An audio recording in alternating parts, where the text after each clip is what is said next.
Since well before I was born, people regularly ponder, what's a better investment, growth stocks or value stocks?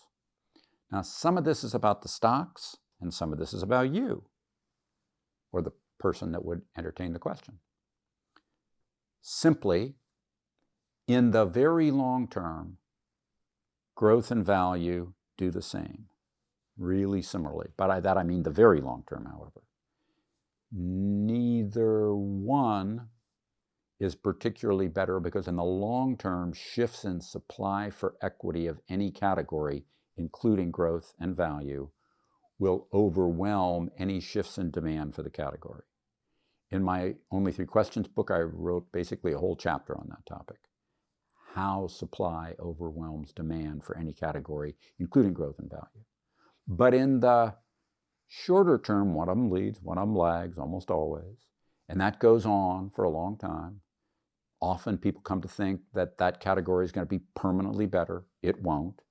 Often, as in recently in this year, a lot of people say, this category's due because it's been underperforming for a long time. That's never, ever true. These kinds of things, categories of stocks don't move from underperforming to outperforming because they're due. Markets don't do, they're due.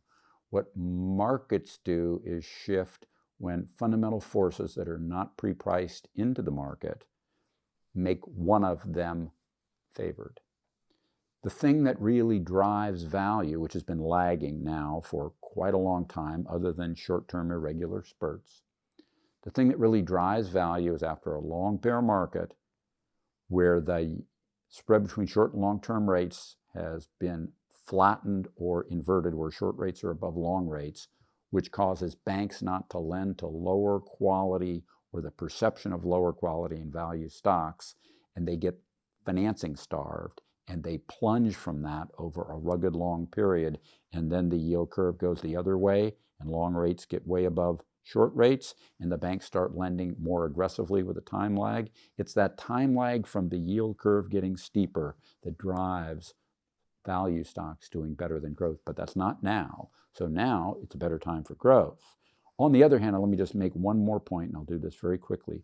Some people are just better at doing value stocks, and some people are better at doing growth stocks. And that's the part, as I said at the beginning, is more about who you are than about the stocks themselves. So if you're better at value, stick to value. If you're better at growth, stick to growth.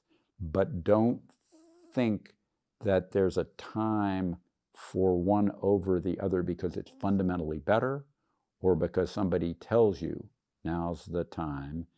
Except I'm going to tell you this is the time where growth's been doing better and it's going to keep doing better until we see that yield curve getting steeper. Subscribe to the Fisher Investment YouTube channel if you like what you've seen. Click the bell to be notified as soon as we publish new videos.